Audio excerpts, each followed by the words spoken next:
और जैसे कि लगातार इन बातों को हम जानते हैं पूरे दुनिया के लिए, पूरे भारत के लिए।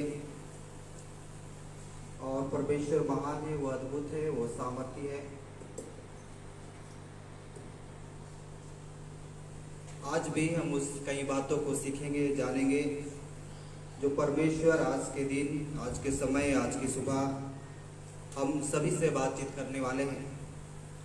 और परमेश्वर ने हमारे लिए एक सुंदर मौका उस सब जनों के लिए दिए जो लगातार हमारे साथ ऑनलाइन जुड़ के परमेश्वर की स्तुति, परमेश्वर की महिमा, परमेश्वर की वंदना और परमेश्वर को प्रश्न करने वाला जीवन जीने के लिए आज तक तैयार है। मैं उन तमाम भक्तों का स्वागत करता हूं और उस तमाम भक्तों का जो हमारे साथ लगातार जुड़ते हैं, ऑनलाइन सुन के और रिकॉर्ड सुनकर भी परमेश्वर की आशीष को, अनुग्रह को महसूस करते हैं। उन सभी को प्रभु यीशु मसीह के मधुर और सामर्थी नाम में जय मसीह की। और थोड़ा साउंड।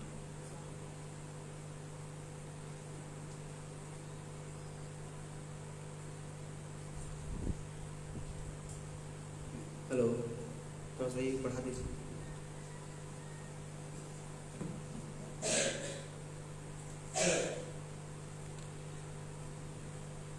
एक ऐसी बात, ठीक है, जो हम सभी को जानने की आवश्यकता है। और जब जब मैं परमेश्वर के वचनों को पढ़ता हूँ, ऐसा कोई भी बात हमारे व्यक्तिगत जीवन के लिए प्रभु यीशु मसीह ऐसे हमारे लिए छुपा के या पर्दों में नहीं रखे। और प्रभु यीशु मसीह, जब से हम प्रभु यीशु मसीह से बातचीत कर रहे हैं और अब जब से प्रभु यीशु मसीह की संगति कर रहे हैं, इस बातों को हम बेखूबी जानते हैं कि हमारे लिए कोई भी पर्दा नहीं है।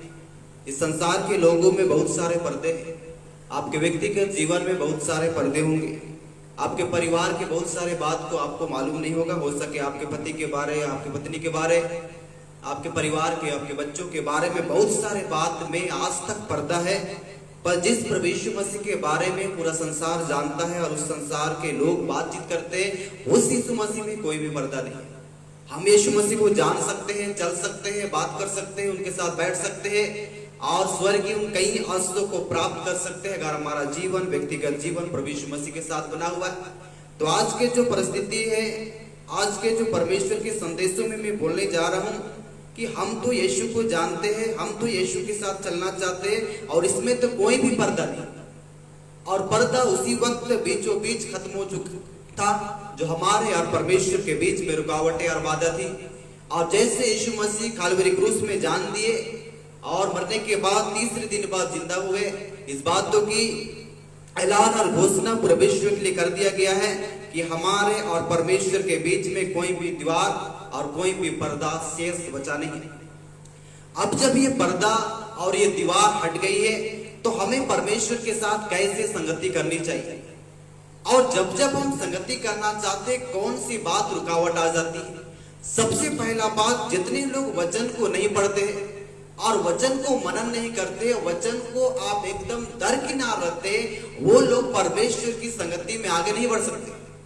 अगर हमें इस परिस्थिति में, जब ये दुनियादारी अन्न के कगार पे चल रहा है, खत्म होने आ रही है, इसमें हम और आपको सबसे ज्यादा वचन का ज्ञान होना चाहिए। और सुसमाचार ज्यादा कुछ सुसमाचार नहीं, मगर इसी सुसमाचार को कितने लोग बिगाड़ना चाहते हैं, तोड़ना चाहते हैं, मरोड़ना चाहते हैं और कुछ डालना भी चाहते हैं, कुछ निकालना भी चाहते हैं। यही तो सुसमाचार है। और इस सुसमाचार में इतने बाधाएं लोग कर रहे हैं जिसके द्वारा परमेश्वर की पवित्र कलीसिया इन दिनों तैयारी नहीं कर पा रही। एक तो आपका परिवार का जो परिस्थिति है, इसमें कई बार रोज बर्तनें टकराती है, पति पत्नी का रिश्ता सही से नहीं है, बच्चों का माता पिता से रिश्ता सही नहीं है, उसके बाद परिवार में अनबन है और जहां देखे हर तरफ लड़ाई झगड़ा है। ये सारे चीज आपको प्रभु यीशु मसीह से मिलने और उसके साथ संगति करने से एक बाधा, एक दीवार के रूप में कार्य करती है। और दूसरा, जब जब हम यीशु मसीह में बढ़ना चाहते, उसके अनुग्रह में बढ़ना चाहते, तो फिर से कोई तोड़ने और मरोड़ने वाला व्यक्ति आपके सामने खड़ा हो जाता है, जिसके कारण हम प्रभु यीशु मसीह के उन धार्मिकता में, उन पवित्रता में, उन निष्कलंकता में, जिस पवित्रता से हमें यीशु के साथ संगति करना चाहिए, वो हमारे व्यक्तिगत जीवन से नहीं होती। ये दो ही कारण है। एक तो आपका परिवार और दूसरा ये संसार के वो वक्ते, चाहे वो स्पीकर जो परमेश्वर के वचन को तोड़ते मरोड़ते खत्म करते हैं। सबसे पहला बात अगर आप देखिएगा,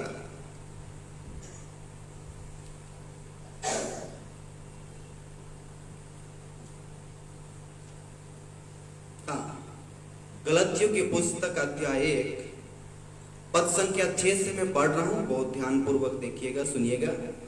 गलतियों की पुस्तक अध्याय 1 पद संख्या 6 से, मुझे आश्चर्य होता है कि जिसने तुम्हें मसीह के अनुग्रह में बुलाया उससे तुम इतनी जल्दी फिरकर और ही प्रकार के सुसमाचार की ओर झुकने लगे। कितना जल्दी! देखिए, गलतियों की मंडली को पौलुस साफ साफ, आपको मालूम है जितने पत्री पौलुस ने कलीसिया को लिखे, उस कलीसिया में इतना झूठा शिक्षा रहा, इतना झूठा शिक्षा रहा, और जिन जिन बातों को पौलुस ने बताया था, पौलुस और पतरस दो बात को बताए थे। जब पतरस ने और पौलुस ने सुसमाचार का आरंभ किया था, आपको जानना चाहिए ये कौन सा सुसमाचार के बारे पूरी दुनिया को बताया जाता है। ये कौन सा सुसमाचार है जिस सुसमाचार को पौलुस के अंदर में डाला गया, और ये कौन सा सुसमाचार है जो पतरस के अंदर में डाला गया। और यहाँ पे पौलुस अपनी पत्री में कह रहे हैं, मुझे आश्चर्य होता है कि जिसने तुम्हें मसीह के अनुग्रह में बुलाया उससे तुम इतनी जल्दी फिरकर और ही प्रकार के सुसमाचार की ओर झुकने लगे, बहुत जल्दी। इसीलिए मैं किसी को भी बपतिस्मा देता हूं, मैं सोचता हूं कि ये चल पाएगी कि नहीं पाएगी, ये चल पाएगा कि नहीं। इसका तो एक ही कारण है, आपको तो परमेश्वर के वचन में ध्यान देना पड़ेगा। जिंदगी भर तो आपकी पत्नी कचर कचर करेगी, जिंदगी भर आपका पति से लड़ाया होगा, जिंदगी भर आपका परिवार ठीक से ना रहेगा, तो आप कैसे हमारा परमेश्वर के राज में जाएंगे? क्या परमेश्वर को बोलेंगे मेरी पत्नी मुझे प्रार्थना करने नहीं देती, मेरा पति मेरे लिए बाधा है, मेरे बच्चों के लिए मैं रोती हूं, उनका जीवन नहीं बदलता? इस बातों को हम प्रभु यीशु मसीह के सामने नहीं कर सकते। हमें इतना बाधा है, हमें इतने रुकावट है, इन बातों से हम परमेश्वर को ठग नहीं सकते, परमेश्वर के सामने झूठ नहीं बोल सकते।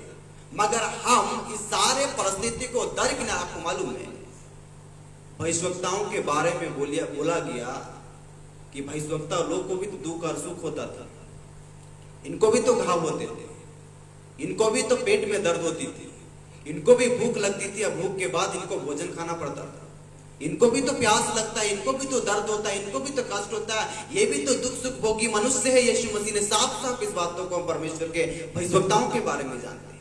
तो जब तक इस संसार में ये कई प्रकार की कठिनाई परिस्थिति हमारे व्यक्तिगत जीवन में जरूर आएगी, इतना जल्दी तुमने परमेश्वर के सुसमाचार को लांघ दिया, तुम्हें और ही कोई सुसमाचार मिल गया। ये कौन सा सुसमाचार मिल गया? यूट्यूब पे इतना सुसमाचार है, इतना सुसमाचार है कि पागल हो जाइएगा सुन सुन के, पागल।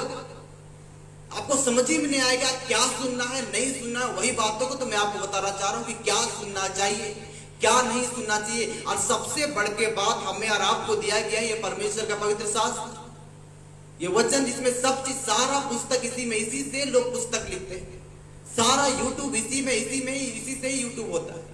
कुछ अलग से आपको प्रकाशन मिल रही है वो अलग बात है, मगर प्रकाशन किस हद तक सही है इस बातों को भी तो आपको ध्यान देना चाहिए।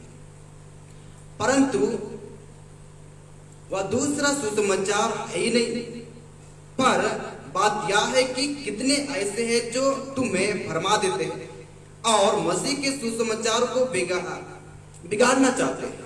परंतु यदि हम या स्वर्ग से कोई दूत भी उस सुसमाचार को छोड़ जो हमने तुमको सुनाया है, कोई और सुसमाचार तुम्हें सुनाए तो श्रापित है। जैसा हम पहले कह चुके हैं वैसा ही मैं अब फिर कहता हूं कि उस सुसमाचार को छोड़ जिसे तुमने ग्रहण किया है, यदि कोई सुसमाचार सुनाता है तो श्रापित हो। बाइबल कहता है दूसरा सुसमाचार कोई नहीं। तो पहला सुसमाचार क्या है, इसको तो हम और आपको जानना चाहिए।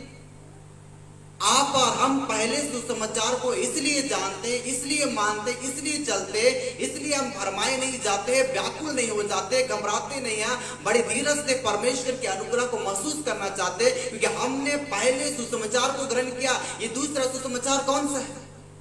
ये पहला सुसमाचार कौन है? जो हम यीशु मसीह के नाम से, पिता पुत्र पवित्र आत्मा के नाम से हम इस बातों को अपने जीव से अंगीकार किए, कहे, माने, हाँ हम सुसमाचार में चले, हम उसके उपदेशक को सुने, हमने उसके पराक्रमी, उसके चमत्कार को चिन्ह, चमत्कार को, उनके ऐश्वर्य को हम देखे, हमने यीशु से मुलाकात, अगर यीशु से मुलाकात कर लिया तो इतने जल्दी हम फिर से क्यों लुढ़क गए?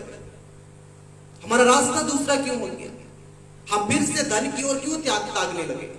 हम फिर से संसार की ओर क्यों ताकने? हम क्यों सोचने लगे कि मुझे इससे भी ज्यादा और महंगा कार मिलने से कैसा होता? आज जिस भवन में हम रहते उससे ज्यादा और भी कहीं इमारत और कहीं ऐसो आराम से मुझे घर मिल जाता तो कितना हो जाता? मेरा पेमेंट 20 से उससे 40 हो जाता तो 40 करना है आपको पेमेंट, तो आपको 2 नंबर के कामों को करना पड़ेगा। परमेश्वर का वचन कहता है जो भी चीज परमेश्वर हमें दिया है उसमें संतुष्टि को हमें देखना चाहिए, उसमें संतोष होना चाहिए। उससे ज्यादा कुछ होता है वही तो पाप होता है। बाइबल कहता है कोई भी दूसरा सुसमाचार अगर तुम्हारे व्यक्तिगत जीवन में आए, मैं कर दूं, कोई भी सदूत कर दे, श्रापित ही लिखा हुआ है। हम खुद ब खुद परमेश्वर के राज्य के लिए और परमेश्वर के स्वर्ग से मनुष्य श्राप कमाते अगर हम दूसरे शुभ संदेशों में, दूसरे सुसमाचार में हम ध्यान देते। पहला सुसमाचार, और पहला सुसमाचार यीशु मसीह के जाने के बाद देखें। यीशु मसीह चले गए, मारे गए, गाड़े गया, तो लोक में उतरे, तीसरे दिन बाद मृतकों में से जिंदा हो गए। 40 दिन अपने शिष्यों को दिखाई दिए जी उठने के बाद।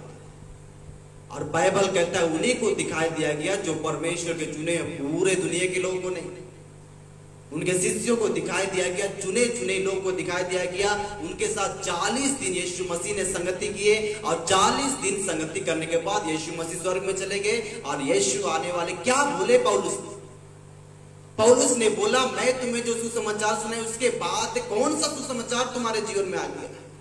एक ऐसे सुसमाचार हमारे व्यक्ति के जीवन में आ गए जो सुसमाचार हमें परमेश्वर के अनुग्रह और परमेश्वर की दया में बढ़ने नहीं देते। प्रेरितों की पुस्तक अध्याय 9 और उसका हम पढ़ेंगे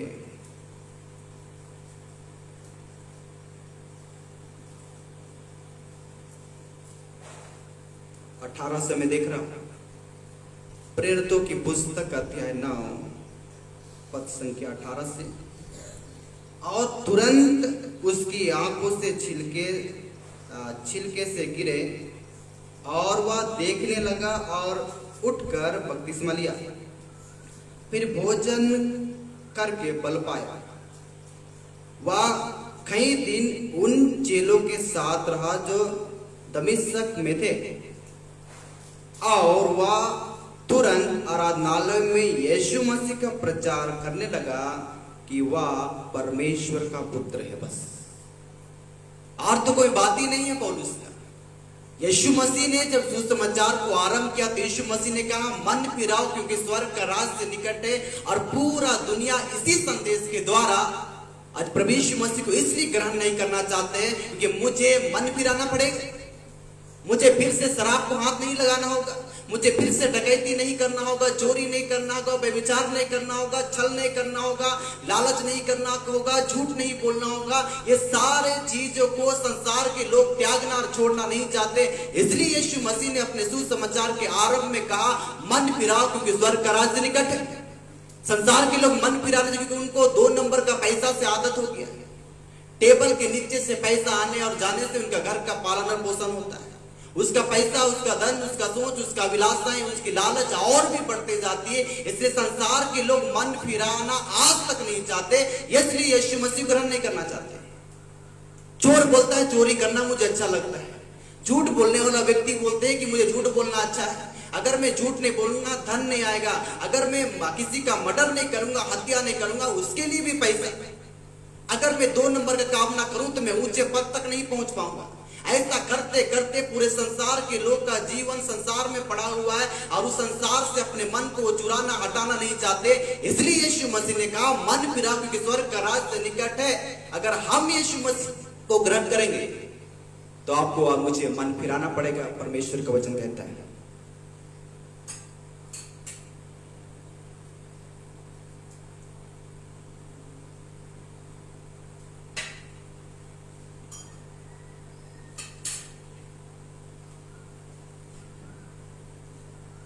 पौलुस ने प्रचार किया तो ज्यादा कुछ नहीं कहा। जब यीशु मसीह का प्रचार को लेके आए तो उसने कहा यह परमेश्वर का पुत्र है। ये वचन बहुत ही महत्वपूर्ण है मेरे लिए और आपके लिए। और संसार के कई लोग, दुनिया के कई लोग ये मानना ही नहीं चाहते कि यीशु मसीह परमेश्वर का पुत्र है, ये स्वीकारना नहीं चाहते।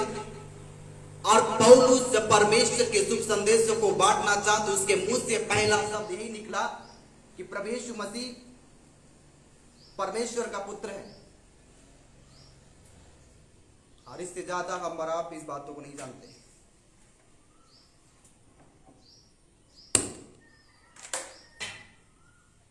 वो परमेश्वर का पुत्र है।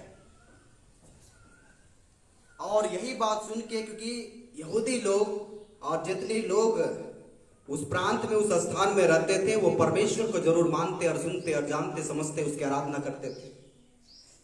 पर वहां के लोग यीशु मसीह को इज़राइल में, यरूशलेम में इसलिए यीशु मसीह को मारा गया कि लोग इस बातों को एकदम भी स्वीकार नहीं करना चाहते थे कि वो परमेश्वर के पुत्र है। अब सबसे पहली बात, जब पौलुस को सुसमाचार दिया गया तो अन्य जातियों के लिए सुसमाचार दिया गया। और जब पौलुस ने सुसमाचार की आरंभ किया, यीशु मसीह का आरंभ मन फिरा क्योंकि स्वर्ग का राज्य निकट है। पौलुस का आरंभ ये परमेश्वर का पुत्र है। और जिस बातों को बोलने के द्वारा यीशु मसीह कालवरी क्रूस में जान दिया गया, वो कहते थे कि ये परमेश्वर का निंदा करता है, परमेश्वर का निंदा करता है, अपने आप को परमेश्वर के तुल्य परमेश्वर समझता है। ऐसे यीशु मसीह को बोला गया था। और इसीलिए यीशु मसीह को शास्त्री फरीसी और कई लोग मिलकर, व्यवस्थापक लोग मिलकर यीशु मसीह का प्राणघात, हत्या के लिए कई प्रकार के षड्यंत्र किए। उस बात को जान दीजिए। पर यहाँ पे कहता है वह कई दिन उन चेलों के साथ रहा जो दमिश्क में थे, और वह तुरंत आराधनालय में यीशु मसीह का प्रचार करने लगा, वह परमेश्वर का पुत्र है। तब सुनने वाले चकित होकर कहने लगे, क्या या वही व्यक्ति नहीं जो यरूशलेम में उन्हीं जो इस नाम को लेते थे नष्ट करता था, और यहाँ भी इसे इसलिए आया था कि उन्हें बांधकर प्रधान याजक के पास ले जाए। यही सोचता लोग। और इससे ज्यादा पौलुस के बारे में वहां के यहूदी लोग, वहां के लोग ज्यादा कुछ नहीं जानते थे। पर यीशु मसीह का मुलाकात दमिश्क में हुआ। दमिश्क में ही ऐसा था कि वहां के लोग को बंदी बना के ऐसा करना था, नष्ट करना था, मारना था, जो भी पौलुस करते थे। इस बातों को हम जानते हैं। पर यीशु मसीह जो शुभ संदेश पौलुस के अंदर में दिए थे, उसमें साफ साफ यही बातों को हम देखते हैं। और बाइबल कहता है कि वो परमेश्वर का पुत्र है। हम और आप में से और इस संसार के लोगों में से सब लोग परमेश्वर को जानते हैं, सब लोग यहोवा को जानते हैं। पर यीशु मसीह को आज तक इज़राइल में इस बातों का आज भी खंडन किया जाता है, आज भी दरकिनार किया जाता है, और आज भी परमेश्वर का पुत्र यीशु है बोल के स्वीकार नहीं किया जाता है। और जितने हम लोग, ये कुछ तिहाई बचे हुए, वो तिहाई के लोग परमेश्वर के पुत्र को मानते कि हाँ यीशु मसीह परमेश्वर का पुत्र है। और यीशु मसीह परमेश्वर का पुत्र है क्योंकि यीशु मसीह पौलुस के सामने खड़े हुए। अब पौलुस के सामने खड़े होने के बाद साफ साफ बता दिया गया, वही हूं जिससे तुम सताता है, जिससे तुम छेड़ता है, जिससे तू बगावत करता है, जिससे तू दुख देता है, वही तो मैं यीशु मसीह। इसलिए पौलुस को इस बात को बेखूबी समझ में आ गया था, जिस परमेश्वर ने इस दुनिया को 6 दिन में बनाया, सब कुछ बनाया, उसी का बेटा संसार में आया। संसार में क्यों आया, इस बातों को पतरस ने साफ साफ समझाया है। पौलुस के बातों को यहीं तक याद करते हैं, पौलुस के पत्री को हम जानते हैं, मगर पौलुस का आना ये बात को साबित करना है कि यीशु मसीह परमेश्वर का पुत्र है। देखिए पतरस में थोड़ा आपको जानना पड़ेगा, थोड़ा समझने के लिए।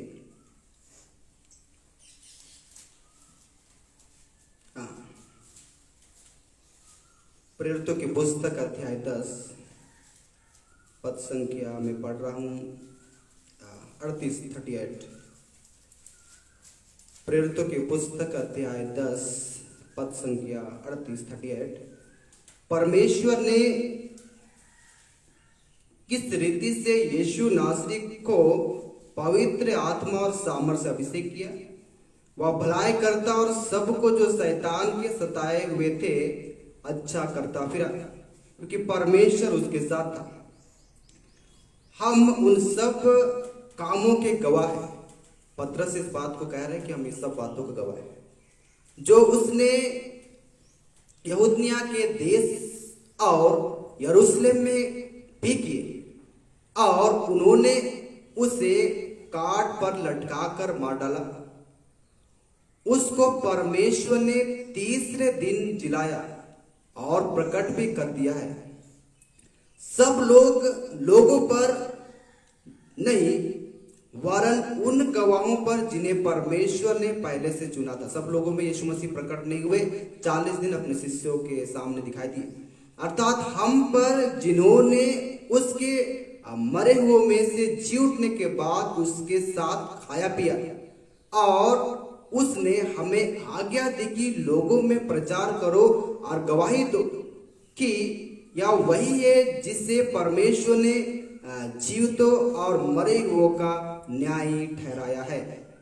उसकी सब भविष्यवक्ता गवाही देते हैं कि जो कोई उस पर विश्वास करेगा उसको उनके नाम के द्वारा पापों की क्षमा मिलेगी। देखिए थोड़ा सा 42 में लिखा हुआ है, और उसने हमें आज्ञा दी कि लोगों में प्रचार करो और गवाही दो कि यह वही है जिसे परमेश्वर ने जीवित और मरे हुओं का न्याय ठहरा दिया है।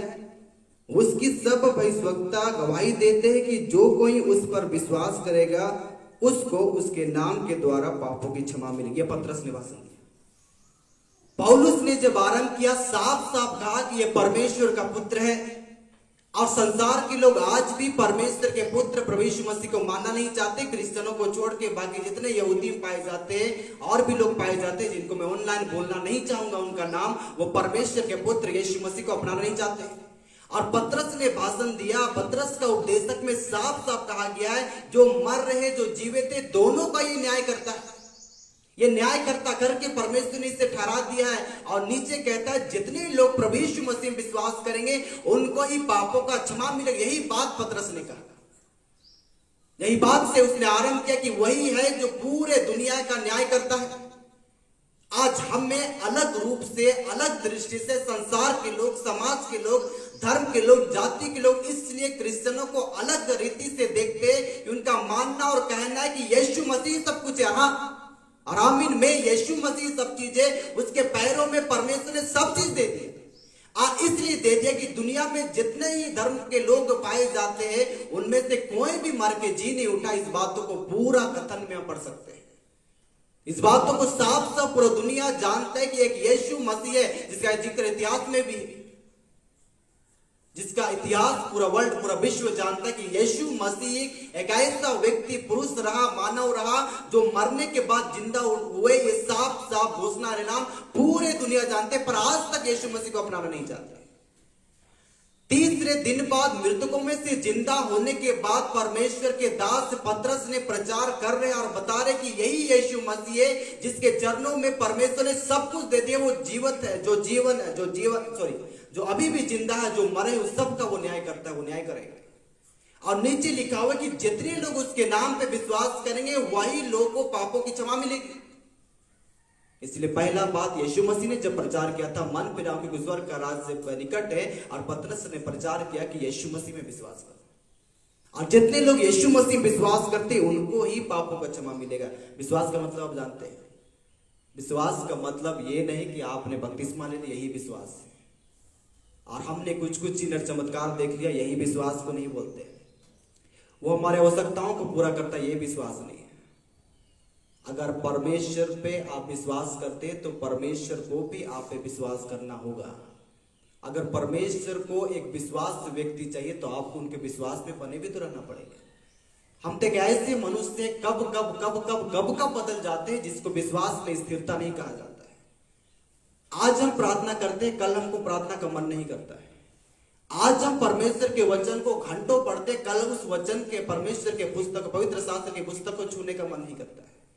वो जब चाहता है कि हम संसार के लिए प्रार्थना करें तब हम चाहते हैं कि हम संसार में व्यस्त रहें। वो जब चाहता है कि ये बेटा, ये बेटी थोड़े से परमेश्वर के वचन को ध्यान दे, पत्री को पलटे, मगर हम कुछ और ही पत्री को पलटते हैं। परमेश्वर चाहता है कि ये परमेश्वर के वचन को चिंतन मनन करे तो हम और भी कई बातों का चिंतन और मनन करते हैं, जिसके कारण आज तक विश्वासी लोग परमेश्वर के विश्वास में आज तक नहीं बने, जिसको हम कहते हैं कि हम विश्वासी हैं। अगर हम परमेश्वर पे विश्वास करते हैं तो खाली चिन्ह और चमत्कार पे नहीं, चंगाई पे और छुटकारा पे नहीं, मैं परमेश्वर को विश्वास दिलाना है, मैं आपके साथ बनी रहूंगी, मैं आपके साथ बना रहूंगा।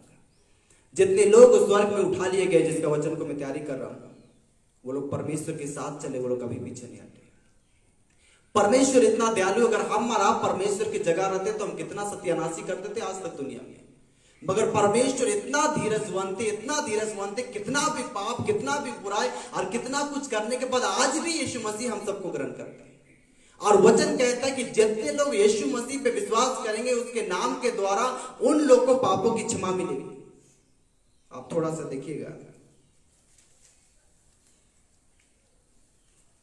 एक कलीसिया के बारे में बताया था, फिर से बताऊंगा। एक कलीसिया के लोग सबसे स्ट्रॉन्ग, हाँ, प्रेरितों की पुस्तक अध्याय 17 पद संख्या 10 से मैं पढ़ रहा हूं। प्रेरितों की पुस्तक अध्याय 17 पद संख्या 10 से। भाइयों ने तुरंत रात ही रात पौलुस और सिलास को बेरिया भेज दिया और वे वहां पहुंचकर यहूदियों के आराधनालय में गए। वे लोग तो थिस्सलुनीकियों के यहूदियों से भले थे और उन्होंने बड़ी लालसा से वचन ग्रहण किया और प्रतिदिन पवित्र शास्त्र में ढूंढते रहते कि ये बातें यूं है कि नहीं। सुनिए, ये लोग तो थिस्सलुनीकी यहूदियों से भले थे और उन्होंने बड़ी लालसा से वचन ग्रहण किया और प्रतिदिन पवित्र शास्त्र में ढूंढते रहे कि ये बात यूं ही है कि नहीं। यही मैं बोल दिया, उसकी बातों को विश्वास मत कीजिए। यूट्यूब में जितना कुछ सुन लिए वो सब चीज विश्वास योग्य, शुभ संदेशक, उपदेशक है। इस बातों को शैतान बेखूबी जानता है जो हमारे सोच समझ से परे है। पौलुस इस बात को कलीसिया और मंडली और गलती की मंडली को समझाना चाह रहे हैं कि दूसरा कोई भी तो समझ रहा। आप सुन लीजिए कितना बड़ा बात हो रहा है। अभी इतने उपदेशक लोग, आपको मालूम है कम से कम 1000 लोग उसे देखते और हो सके कई हजार लोग उन्हें सुनते होंगे। उन लोगों ने आज तक कह रहे कि यीशु मसीह का आना बड़ी दूर है, बड़ी दूर है। आप बताइए, आप किस वचन पे विश्वास कीजिएगा? कुछ भविष्यवक्ता कहते हैं कि एकदम क्विकली, मतलब बहुत जल्दी यीशु मसीह आने वाले हैं, और कुछ लोग कहते हैं, कुछ भविष्यवक्ता लोग कहते हैं कि बड़ी देर यीशु मसीह। किस बातों पे विश्वास कीजिएगा? तो जब रातों रात बेरिया की कलीसिया में सिलास और पौलुस को भेज दिया गया और सिलास और पौलुस जाके बेरिया की कलीसिया को जब सुनाने लगे तो बेरिया की कलीसिया बोले ठीक है, पौलुस ने सुना दिया और उसके बाद हमें सिलास ने भी कुछ ना कुछ सुना दिया, पतरस का भी हमने सुना है, पर वो लोग आके परमेश्वर के पवित्र शास्त्र में ढूंढते थे कि ऐसा है कि नहीं। इसलिए उनके बारे में कहा गया ये थिस्सलुनीकी की कलीसिया से बहुत अच्छी कलीसिया है। अगर हम और आप एक अच्छी कलीसिया में, तो पास्टर का अच्छा होने से और 2-4 विश्वासी का अच्छा होने से कलीसिया अच्छी नहीं है। कलीसिया उसी वक्त अच्छी होगी जब कलीसिया के लोग वचन में ढूंढ करना शुरू करेंगे, सर्च करना शुरू करेंगे। सर्च गूगल में जाके मत कीजिएगा, यूट्यूब में जाके नहीं कीजिएगा। इस वचन के बारे में ये भविष्यवक्ता क्या बोलते हैं, इस वचन के बारे में ये स्पीकर क्या बोलते हैं, इस वचन के बारे में कौन सा स्पीकर क्या कहते हैं, ये सर्च मत कीजिए गूगल में जाके, जिस गूगल को बहुत जल्द संसार के लोग बंद होते हुए देखेंगे। पर मैं आपको बताना चाहता हूं, यहां ढूंढते थे वो, और यहां ढूंढान करने के बाद पौलुस को इस बात को पता चले, उसने कहा ये थिस्सलुनीकी की कलीसिया से बढ़ के ये बेरिया की कलीसिया। आज कलीसिया के लोग उतने तक सीमित थे जितना उन्हें वचन सुनाया जाता, उसके बाद उनका पुस्तक बंद, उनका नोटबुक बंद, उसका सब चीज बंद, उसका डायरी बंद। उसके बाद परमेश्वर से संडे के बाद कोई मतलब नहीं। पर ऐसी कलीसिया है जिस कलीसिया के लोग बेरिया की कलीसिया की नाय अपने व्यक्तिगत जीवन में इस बातों का निर्णय ले चुके कि हम ढूंढ करेंगे। कितना पास्टर राजमीन सही कर रहे हैं? नहीं, उसने कह दिया। आपको मालूम है, पिछले कल परसों में सुन रहा था, उसमें साफ साफ एक स्पीकर ने कह दिया कि वैसा कलीसिया नहीं जाना है जिसमें अन्य भाषाएं में बात किया जाती है। फिर मैं सुन रहा था, उसमें कहा गया कि आप बिना बपतिस्मा का ही प्रपोज ले सकते हैं। आप बताइए आप कौन सी शिक्षा में चल रहे हैं? उसको सुनने वाले हजार लोग सुनते हैं, जिसका नाम लेना मेरे जबान में उचित नहीं है। और यहां तक कह दिया कि बिना बपतिस्मा का आप प्रपोज में शामिल हो सकते हैं। उसके बाद ऐसी कलीसिया जाना ही नहीं है जहां पे अन्य भाषा बोली जाती है। तो कौन सा कलीसिया में जाना है जहां पे दूसरों का चुगली किया जाता है? दूसरों के बारे में षड्यंत्र किया जाता है। जहां पे पौलुस को षड्यंत्र कर दिया गया, इसको किसी प्रकार माना है, खाली वो उतने ही तो प्रचार किए थे। पौलुस ने कौन सा बड़ा काम कर दिया? पौलुस ने तो यही बात कहा कि वो परमेश्वर का पुत्र है जिसे तुम लोगों ने घात किया। स्तिफनुस तो यही कहते कि तुम लोग में से ही तुमने यीशु मसीह को मारा, इसी में तो लोग दांत किटकिटाने लगे, पत्थर से मार के स्तिफनुस को खत्म कर दिया गया, मार दिया गया स्तिफनुस को। पौलुस ने क्या कहा? पौलुस ने कहा वही परमेश्वर का पुत्र है, वो यीशु मसीह परमेश्वर का पुत्र है। इतना बोलने के बाद ही षड्यंत्र कर दिया गया कि पौलुस को मारे, खत्म कर देना चाहिए। जहां पे बहुत ही चिपड़ा और चुपड़ी बात किया जाता है, जिस कलीसिया में कोई बंधन नहीं है, जैसा पहनना है पहनिए, जैसा खाना है खाइए, जैसा डांस करना है करिए, जैसा आपको दुनियादारी जीना है, जितना दिखावटी करना है, ऐसे ऐसे कलीसिया में भीड़ भाड़ के लोग भरे हुए हैं। पर ऐसे कलीसिया के लोग, जितने लोग परमेश्वर के शुभ संदेशों से प्रेम के चमत्कार तो आपके अंदर में, चमत्कार को ढूंढने के लिए चमत्कारी के पीछे हम क्यों चले जाते हैं? जिस वक्त यीशु मसीह ग्रहण किया, यीशु मसीह हमारे अंदर आ गया, और यीशु मसीह जब हमारे अंदर है तो सब चीज हमारे अंदर है। हम जो बोलेंगे वो हो सकता है, हम जो मांगेंगे मिल सकता है। हम कहते हैं कि मेरे सीने में दर्द है, यही यीशु मसीह की आत्मा आप मेरे अंदर है, मुझे चंगा कीजिए, तुरंत चंगा आपको मिलेगा। चिपड़ा और चुपड़ी और ऐसी बातों में ना पड़िए, जिस बातों के कारण कई लोग भटक गए, निकाल गए। चुने हुए को भरमाया जाएगा, यीशु मसीह ने साफ साफ कहा। आपको मालूम है, चीन में, चाइना में यीशु मसीह हाय करके एक लेडी खड़ी हो गई। आपको मालूम, पिछले दिनों में एक व्यक्ति से बातचीत कर रहा था, उसने कहा कि पूरे गांव में घूमा जा रहा, परमेश्वर के वचन को तोड़ मरोड़ किया जा रहा। मैं बोला कि रोक दीजिए। अपने विश्वासी को फोन कर करके बोली कि ऐसे लोग 4 ग्रुप बना के घूम रहे और परमेश्वर के जनों को, परमेश्वर के अभिषिक्तों को, परमेश्वर की कलीसिया को भटका रहे। रोक कीजिए, इस बातों को बंद कीजिए। ऐसे लोग का तो यूट्यूब चैनल भी बंद कर देना चाहिए, जो हमारे हाथ में नहीं है। इतना भरमाया जा रहा है, मुझे इतना दुख होता है, इतना कष्ट होता है। ये कलीसिया थिस्सलुनीके की कलीसिया अच्छा है, ये बेरिया की कलीसिया निकली है। ये कैसी कलीसिया है जो वचन में ढूंढ डांड करती है, जो अनुराग बोल रहे हैं वो सही है कि नहीं। खाली चिन्ह और चमत्कारों में, चिन्ह और चमत्कारों का मतलब आप क्या जानते? कोई भी चिन्ह और चमत्कार यीशु के नाम के बगैर भी चिन्ह और चमत्कार संसार के लोग अनिजाति कर रहे हैं। क्या हम विश्वास करने लगे अनिजातियों के पीछे? वो यीशु मसीह के नाम के बगैर ही मूर्ता को जिंदा कर दे रहे, तो क्या हम उसके पीछे चलने को शुरू कर दे? कोई भी दूसरा सुसमाचार ने, इस सुसमाचार को जो मैंने तुम्हें सुना, इसके बाद कोई दूसरा सुसमाचार आता है, वो श्रापित है, वो श्रापित है, वो श्रापित है कह दिया गया। श्राप कमा रहे इतने इतने वक्ता लोग। मुझे बोलने को मन नहीं करता है वक्ता लोग के बारे में, स्पीकर के बारे में, पर मुझे कष्ट होता है। क्यों हम इन बातों को खाली सुन के ढूंढ डांड क्यों नहीं हो रहा है? ढूंढना क्यों नहीं चाहते? जानना क्यों नहीं चाहते? यूट्यूब में थोड़ी जानना है, गूगल में थोड़ी जानना है। आपको जानना है तो मेरे इनबॉक्स में आप मैसेज कीजिए, मैं बता दूं कहां से आपको जानना है। मगर इतने कलीसिया के लोग सावधान और समझदार नहीं होंगे, जिनके द्वारा शैतान तुरंत आपको भड़का दे रहा है। यहां पे अगर आप पढ़िएगा थोड़ा समझ में आएगा।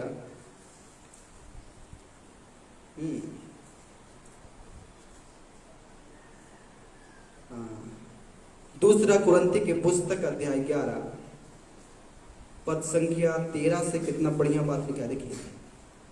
क्योंकि ऐसे लोग झूठे प्रेरित और छल से काम करने वाले और मसीह के प्रेरित का रूप धारण करने वाले हैं। या कुछ अचंभे की बात नहीं।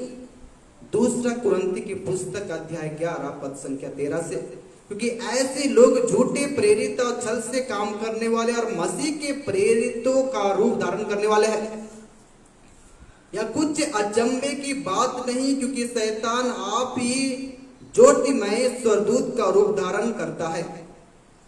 इसलिए यदि उसके सेवक भी धर्म के सेवकों का रूप धारण धरे तो कोई बड़ी बात नहीं, परंतु उनका अंत उनके कामों के अनुसार होगा। साफ साफ मैं न्याय करता नहीं हूं, संसार का कोई भी लोग न्याय करता नहीं। कोई भी प्रेरित और भविष्यवक्ताओं के बारे में ज्यादा बोल नहीं सकते। जितना मर्यादा है उतने मर्यादा को लांघने का अधिकार परमेश्वर के अभिषिक्तों को नहीं है। और उसके ज्यादा परे मगर झूठी शिक्षा अगर इस संसार में चलाया जाएगा, बोला जाएगा, तो छोटी कलीसिया, बचाने वाली कलीसिया, जिनको रेप्चर में जाना है, वो लोग बेरिया की कलीसिया के रूप का धारण करेंगे। और बेरिया की कलीसिया के जितने वो लोग काम करते थे, मतलब जैसा उनका जीवन था परमेश्वर के संगति में, मतलब वो ढूंढ ढांड करते थे, खोजूंगा खोजूंगा और पढ़ूंगा परमेश्वर का वचन। अब परमेश्वर के वचन को ढूंढ ढांड करके मैं जानना चाहूंगा पौलुस और सिलास सही बोलते कि नहीं। इतने बड़े दास के बारे में भी वो लोग सर्च करना लगे कि क्या सही बोल रहे कि नहीं बोल रहे। कोई अचंभे की बात नहीं, वो ऐसा रूप धारण करता है, ज्योति में स्वरदूत का रूप धारण शैतान कर सकता है, तो परमेश्वर के जन लोग भी ऐसे रूप धारण करके मेरे और आपके सामने सफेद वस्त्र पहन के आ सकते हैं, जिसको आज भी विश्वासी लोग इस बातों को समझ नहीं पाते। पौलुस ने और बड़ी बातों का आपको मालूम है, पहला कुरिन्थी की पुस्तक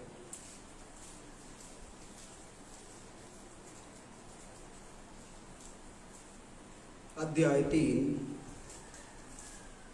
पद संख्या 4 से मैं पढ़ रहा हूं। पहला कुरिन्थी की पुस्तक अध्याय 3 पद संख्या 4 से। क्योंकि जब एक कहता है मैं पौलुस का हूं, दूसरा कहता है मैं अपोलोस का हूं, और तुम मनुष्य नहीं, तो क्या तुम मनुष्य नहीं? अपोलोस क्या है, पौलुस क्या है? केवल सेवक जिसके द्वारा तुमने विश्वास किया, जैसा हर एक को प्रभु ने दिया। मैंने लगाया, अपोलोस ने सींचा, परमेश्वर ने बढ़ाया। इसलिए ना तो लगाने वाला कुछ है और ना सींचने वाला, परंतु परमेश्वर ही सब कुछ है जो बढ़ाने वाला है। लगाने वाला और सींचने वाला दोनों एक है, परंतु हर एक व्यक्ति अपनी ही परिश्रम के अनुसार अपनी ही मजदूरी पाएगा। इसमें और थोड़ा सा लिखा हुआ है, हाँ नीचे 21 में, उसी का 3:21।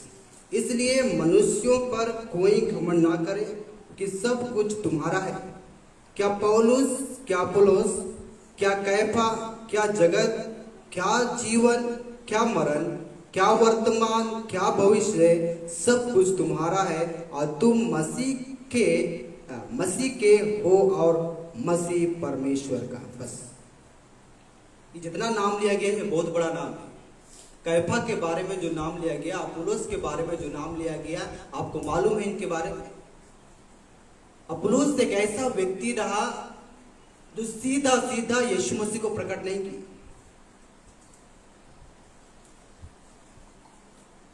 अपोलोस का काम हुआ, यूहन्ना से काम हुआ। यूहन्ना के बाद जो वचन छोड़ा गया उसको आगे बढ़ाने वाले रहे, और परमेश्वर के वचन को सुनने वाले बिरिया की कलीसिया कोई मामूली कलीसिया नहीं है। दो विश्वासी ने जब अपोलोस जब प्रचार करना शुरू किया ना, कभी मैं बता दूंगा, तो दो विश्वासी ने अपोलोस को बुला के अपने घर में खाने को न्योता दिए। खाने को न्योता करने के बाद भीड़ में वो अपोलोस का वचन को तो सुने, मगर अपने घर में खाना खिलाने के बाद दो विश्वासी के बारे में बातचीत कर रहे। उस दोनों विश्वासी ने बोला कि आप जो बोल रहे हैं वो ठीक है, पर आपको यीशु मसीह का प्रचार करना पड़ेगा। यूहन्ना कर लिया। यूहन्ना ने यीशु मसीह के आने के लिए मार्ग तैयार किया, वहीं तक उसका काम, उसका सरकलम वो खत्म हुआ। अब यूहन्ना का खत्म। पौलुस ने जब प्रचार किया तो पौलुस ने कहा ये परमेश्वर का पुत्र है। पतरस ने प्रचार किया, इसी के नाम से आपको पापों की क्षमा, और यही न्याय करता है, मरने और जीने सबका न्याय करता है यीशु मसीह। ये पतरस ने भाषण किया। पौलुस का चुनाव इसलिए हुआ कि जितना लोग खतना लिए थे उतने तक को पतरस प्रचार करते थे, और जितने लोग खतना रहे थे उतने को प्रचार करने की पौलुस का चुनाव किया गया। अपोलोस बड़ा नहीं है, कैफा बड़ा नहीं है। बाइबल कहता है मैं भी बड़ा नहीं हूं। पौलुस ने कहा मैं लगाने वाला हूं, वो लोग सींचने वाले, परमेश्वर बढ़ाने वाला है। ना लगाने वाला कुछ है, ना सींचने वाला कुछ है, बढ़ाने वाला कुछ है, जिसका नाम है परमेश्वर, जिसका नाम है यीशु मसीह। वो सबसे बढ़ के। कैफा कुछ नहीं है, अपोलोस कुछ नहीं है, पौलुस भी कुछ नहीं है। कलीसिया को समझाया जा रहा है सबसे बढ़ के परमेश्वर का वचन। इसलिए जब अपोलोस ने प्रचार का आरंभ किया, उसने प्रचार करते करते जिस प्रचार को करना है नहीं किया, उसने दूसरा सुसमाचार लाया, तो दो विश्वासी ने घर में खाना खिला के बैठा के बोला कि आप ठीक नहीं कर रहे। उसने अपने आप को करेक्शन किया, और उसके बाद वो सही शुभ संदेश सुनाने लगे। हो सके अगर एक पास्टर नहीं जान पा रहा, नहीं समझ पा रहा, कोई व्यक्ति आपको भरमाने के लिए आ रहा है, अगर आपको वचन का ज्ञान है, दो विश्वासी अपोलोस के लिए काफी थे। और उस दो विश्वासी ने अपोलोस का जीवन बदल दिया। उसका ट्रैक सही हो गया। उसको वहीं तक मालूम था कि ऊंचा नीचा घड़ा ढोड़ा जितना कुछ है सबको समतल कर लो, राजा आने वाला है। उतने तक उन्हें मालूम था। पर उस दो विश्वासी ने बड़े ध्यान से वचन सुना। बेरिया की कलीसिया बहुत समझदार कलीसिया, और ध्यान से सुनने के बाद, पास्टर जी आप मेरे घर पे खाना खाने के आइएगा। चलिए पास्टर जी चले गए, मगर पास्टर को खिलाते खिलाते बोला गया ट्रैक सही करना पड़ेगा।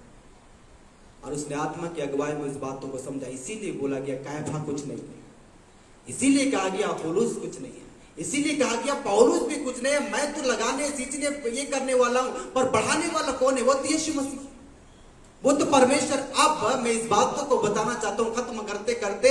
अब हमें और आपको क्या करना है? थोड़ा सा हमको लगता है पत्रस में आना पड़ेगा।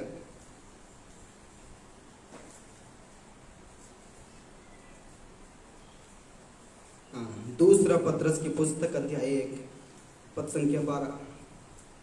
दूसरा पत्रस की पुस्तक अध्याय 1 पद संख्या 12। इसलिए यद्यपि तुम ये बातें जानते हो और जो सत्य वचन तुम्हें मिला है उसमें बने रहो।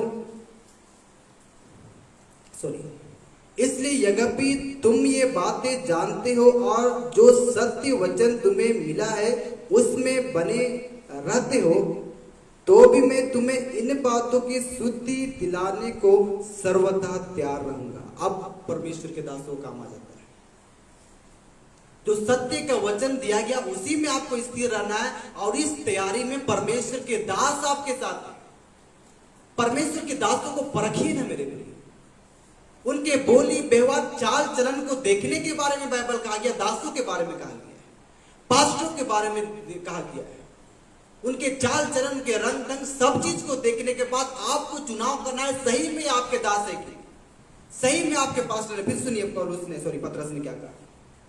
इसलिए यद्यपि तुमसे बातें तुम ये बातें जानते हो और जो सत्य का वचन तुम्हें मिला है उसमें बने रहते हो, तो भी मैं तुम्हें इन बातों की शुद्धि दिलाने को सर्वदा तैयार हूं। मैं सर्वदा तैयार हूं पत्रस ने कहा। इस बातों को बारंबार रिवाइंड करने के लिए, बताने के लिए, समझाने के लिए, चिताने के लिए, डांटने के लिए, छड़ी लगाने के लिए हर एक दास आपके लिए खड़े रहते हैं। और इसी को साफ साफ कहा गया है इब्रानियों में, इब्रानियों की पुस्तक अध्याय 13 पद संख्या 17 में कहा गया है, अपने अगुओं की आज्ञा मानो और उनके अधीन रहो, क्योंकि वे उनके समान तुम्हारे प्राणों के लिए जागते रहते हैं, जिन्हें लेखा देना पड़ेगा। वे काम आनंद से करें, ना कि ठंडी सांस लेकर, क्योंकि इस दशा में तुम्हें कुछ लाभ नहीं। ये परमेश्वर के दासों के बारे में कहा गया है, और साफ साफ कहा गया है कि परमेश्वर के दास लोग ठंडी सांस लेके बहुत आराम से ऐसा नहीं कर सकते।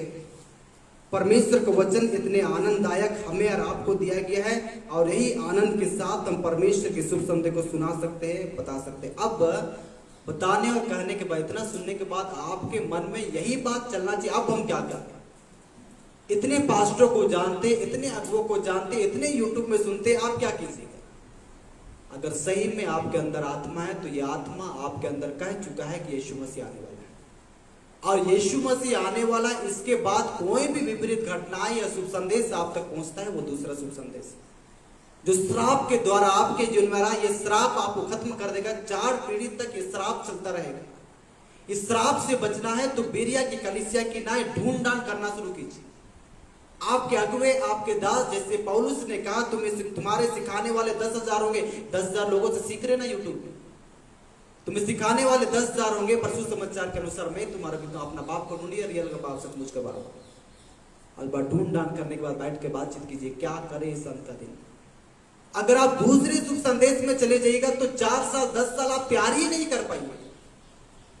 आपको मन रहेगा मुझे वो गाड़ी खरीदना है तो खरीदना है, और मुझे बंगला करना है तो करना है, और मुझे एसी में रहना है, मुझे कुछ ना कुछ करके इस चीजों को बनाने के लिए बहुत सारे धन की आवश्यकता है, और इस चीजों की ओर आपका मन लगे, पर आपका मन उस चीज में नहीं है जिस चीजों को परमेश्वर ने कब से आपके लिए दे रखा है, उसकी ओर हम ध्यान देना नहीं चाहते। एक बात मैं आपको कह देना चाहता हूं, इस अंतिम दिनों में जितने लोग कहेंगे कि यीशु मसीह का आना दूर है, वो श्राप के द्वारा श्राप से कमाया हुआ वचन उनके तक पहुंचा है, जो वचन परमेश्वर का नहीं है। और ऐसे लोग, बाइबल कहता है चुने हुए को भरमाए जाएंगे। बोलिए ना, अगर आप चुने तो भी तो आपके लिए द्वार खुला है भरमाने के लिए। मुझे इतना कष्ट लगता है, इसका एक ही कारण है कि कलीसिया के लोग वचन नहीं पढ़ते।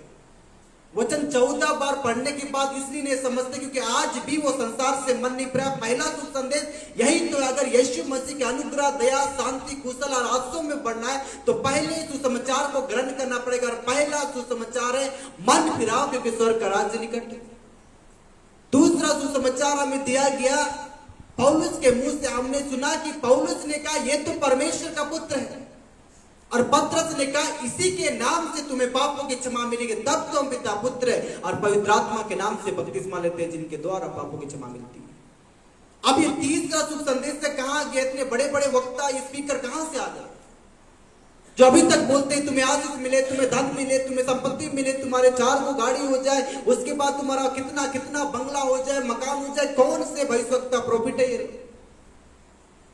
तुम्हें ये बीमारी से चंगा मिल जाए, वो बीमारी से चंगा मिल जाए। आपको मालूम है जो यहाँ पे लंगड़े वहां पे दौड़ रहे, जो यहाँ पे अंधे वहां पे वो देख रहे, जो यहाँ पे नाटे वहां पे लंबे, जो यहाँ पे काले वहां पे गोरे, सब चीज समान है और सब स्वर्गदूतों के समान हम स्वर्ग के राज्य में पिता की दाहिनी ओर रहेंगे।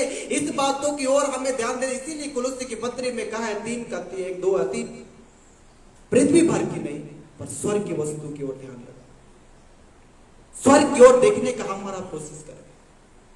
और स्वर्ग स्वर्ग स्वर्ग स्वर्ग तो मट्टी और मैला और चितरा और एकदम राख इस दुनिया आपको लगेगा। वो गाड़ी, वो बंगला, वो धन, ये संपत्ति, जमीन जायदाद सब यीशु के सामने मट्टी लगेगी, राख लगेगी, एकदम ऐसा लगेगा ये खचड़ा है, ये कूड़ा है। और पौलुस ने इस बात को साफ साफ कहा कि मैं कूड़ा समझता हूं, मैं हानि समझता हूं। इस वस्तु को, इस चीजों को मैं कूड़ा और हानि समझता हूं। मुझे लगता है इससे मुझे कुछ लाभ नहीं मिलेगा। दाऊद ने कहा स्वर्ग में मेरा कौन है? मेरा तो मात्र यीशु मसीह। इस पृथ्वी में रहते मुझे कुछ नहीं चाहिए। हमको लगता है हमको बहुत कुछ चाहिए, नहीं, सब चीज समाप्त होने वाली।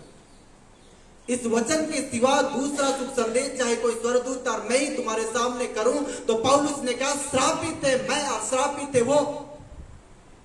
इसलिए उस चीजों का आपको मालूम है, परमेश्वर के महान दास बेनिन भी कहे और परमेश्वर के शुभ संदेश में भी कहा कि ऐसे लोगों को बैठना, नमस्कार तक नहीं करना है। आपको मालूम है?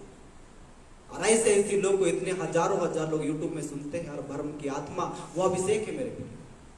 उस व्यक्ति से आप नहीं मिलने से उसके साउंड जब आपके कानों में जाएगा ना, वो एक ऐसा दुष्ट आत्मा का अभिषेक आपके अंदर में आ जाएगा, जिसके कारण आप उसकी बातों का प्रीति कीजिएगा, विश्वास कीजिएगा। अभिषेक एक ऐसा दुष्ट गंदा अभिषेक है जिस अभिषेक को सुनने के ही द्वारा आपके पूरे अंतःकरण में, पूरा सब चीज में आपका काम करना शुरू हो जाएगा, वो दुष्ट का अभिषेक।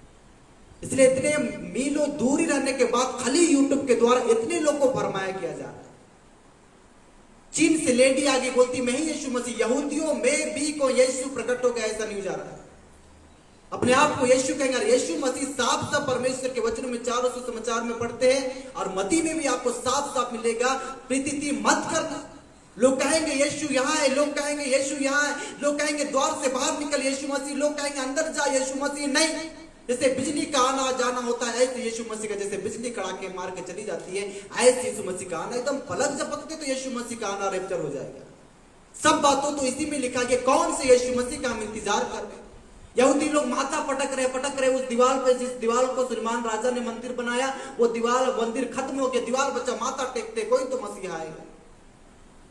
योना के चेले जाते यीशु मसीह के पास, तुम ही हो जो आने वाला था, तुमको ये सब दिखता है, तुम्हें ये विश्वास नहीं कि मैं ही तो हूं।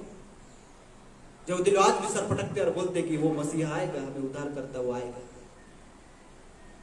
क्या पौलुस की इस बातों को नहीं जानते कि पौलुस भी तो यहूदियों में था? यहूदी लोग इस बातों को क्यों नहीं विश्वास करते कि यीशु ही परमेश्वर का पुत्र है? पतरस ने इस बात को साफ साफ कहा, जितना लोग जिंदा है, जितने लोग मरेंगे, सब उसके पैर में जाएंगे और वही न्याय करता है। पतरस ने साफ साफ समझा दिया। और पतरस ने साफ साफ ये भी कहा, अगर तुम्हें बचना है, मन फिराना है, पापों की क्षमा पाना है, हाँ पिता पुत्र पवित्र आत्मा के नाम से बपतिस्मा, अपने पापों का अंगीकार, पछता, और हाँ मैं यीशु मसीह के साथ चलूंगी, मैं यीशु के साथ चलूंगा। ना यहूदी मानना चाह रहे, ना अन्य मानना चाह रहे, ये मान, कम से कम हम जो विश्वासी है, ये तो पवित्र कलीसिया जितने लोग उठा लिए जाने वाले, कम से कम आप तो फरमाए ना जाए। आपने तो बपतिस्मा लिया, आप तो अन्य भाषाओं में बात करते थे, आप तो दर्शन देखते थे, आप तो सब कुछ करते थे, क्यों हमारा आप आज भी संसार में पाए जाते हैं? हमारा मन आज भी संसार से क्यों नहीं हट जाता? हम क्यों नहीं बोलते कि प्रभु जो कुछ है वो खत्म ही हो जाए पर मैं खत्म ना हूं, मतलब मैं और आपका रिश्ता बने बने बने बने रहे पवित्रता के साथ। इस बातों के क्यों ध्यान? इसलिए कुलुसी में साफ साफ कुलुसियों की मंडली को पौलुस ने साफ साफ लिख दिया, देख बेटी और देख बाप और देख मम्मी देख पापा, जितने लोग मैं तुम्हारा दास हूं, इस बातों को लिखना और कहना चाहता हूं, पृथ्वी भर की नहीं, स्वर्ग की वस्तु पे ध्यान रखना। तुम तो मर गए, तुम्हारा जीवन मसीह परमेश्वर में चुक चुका, क्या तुम्हें चाहिए? मरे हुए लोगों को क्या चाहिए? उसको खाना खिलाने से क्या होगा? इसीलिए पौलुस ने कहा कूड़ा और हानि समझता हूं इस संसार की चीजों को। यहूदी मानने चाह रहे, अन्य लोग ने मानना चाह रहे, पर मैं उनके लिए प्रचार करूं जितने लोग पिता और पुत्र पवित्र आत्मा के नाम से बपतिस्मा लिए, वो तो एकदम दृढ़ता से पवित्रता से रोते रोते प्रार्थना करते करते एक दूसरे की तैयार है। मैं एकदम तैयार हूं तुम्हें तैयार करने के लिए। पौलुस ने कहा तुम्हें वचन दे दिया गया, सत्य का वचन, उसी में बने रहो, पर भी आज भी वो उतावली है उसका आत्मा, पौलुस का आत्मा, और आज भी परमेश्वर का आत्मा कई भविष्यवक्ताओं के अंदर मुंह के बातचीत करता है कि यीशु मसीह का आना निकट है। उस आत्मा की ओर ध्यान दीजिए, बाकी कोई भी उल्टा पुल्टा आत्मा के द्वारा बताई चीजों को ध्यान दीजिए।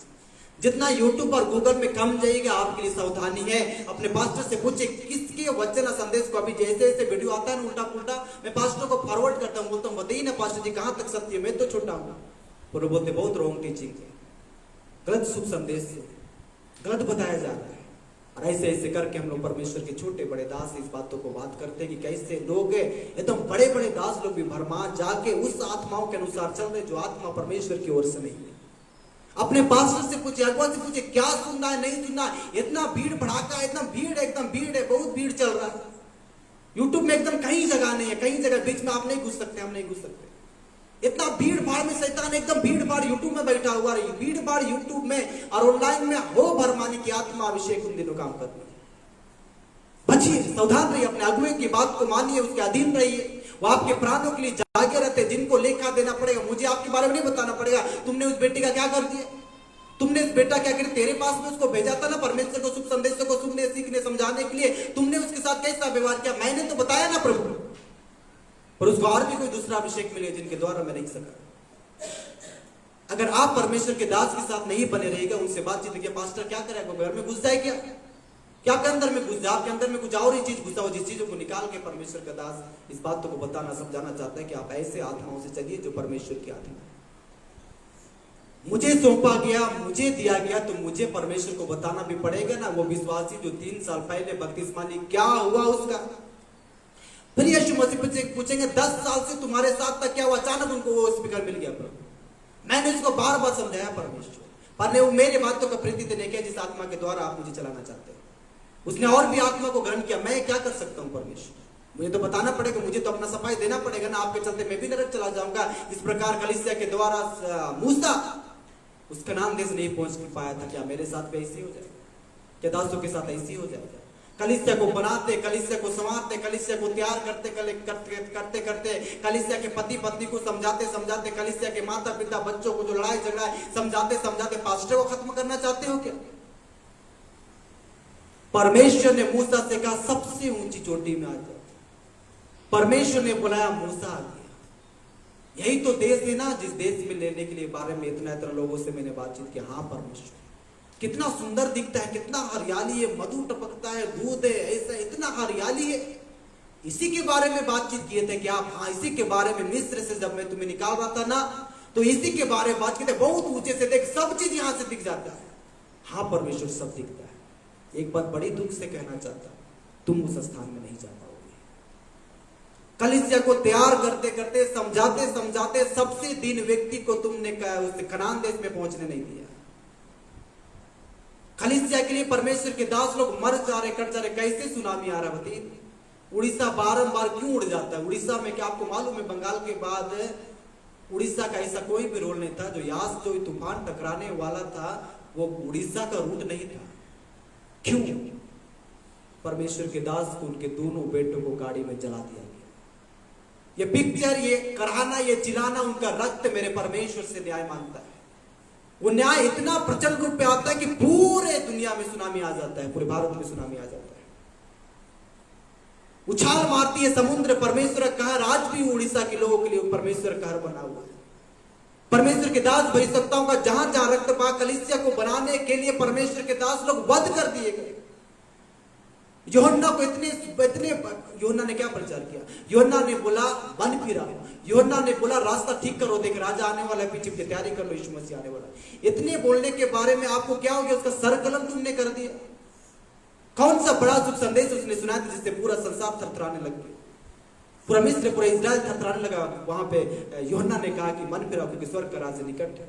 ऊंचा टेढ़ा जितना है सबको समतल करो, यही बात तो यूहन्ना ने कहा, उसका सर कलम कर दिया।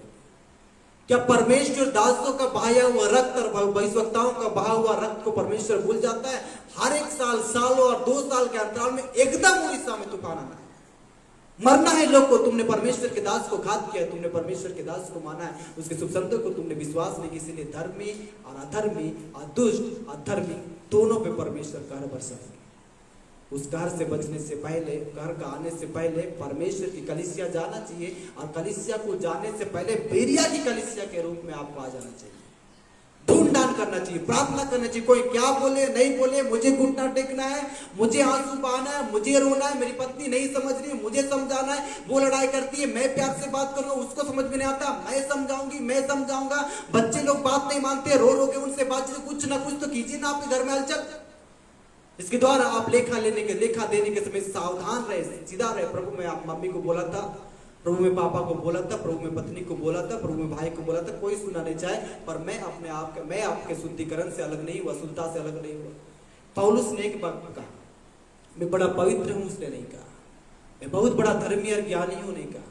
पौलुस ने अपने कथन में कहा मेरा विवेक सही है, मेरा विवेक सही है, मेरा सोच सही है, मेरा आत्मा सही है, मेरा बोझ सही है, मेरा विवेक। सबसे बड़ी बात पौलुस ने लिखा है, मैं पढ़ रहा था सुबह, उसमें लिखा कि मेरा विवेक सही है, जिस विवेक से मैं काम करता हूं। मेरा मन सही है, मेरे संसार से मन फिराया है, पौलुस ने कहा। अपने आंखों को बंद कीजिए, हम सब प्रार्थना करें। इस अंतिम दिनों में जब पूरा दुनिया भरमाने की ओर बढ़ रही है, कलीसिया के लोग अगर परमेश्वर के वचन को ना पढ़े, रोए, विलाप ना करे, परमेश्वर के चरणों में समय ना बिताए, अपने चीजों में व्यस्त रहे। मैं ऐसे गवाहियों को सुनता, वो कितनों भी बीमार रहने से वो परमेश्वर के वचन को पढ़ना नहीं छोड़ते। रोज दिन वो परमेश्वर के वचन से प्रेम करते हैं, रोज दिन वो रोने चाहते हैं परमेश्वर के चरणों में, वो रोज दिन विलाप करना चाहते हैं। अपने आंखों को बंद करें, दोनों हाथ स्वर पर उठाए।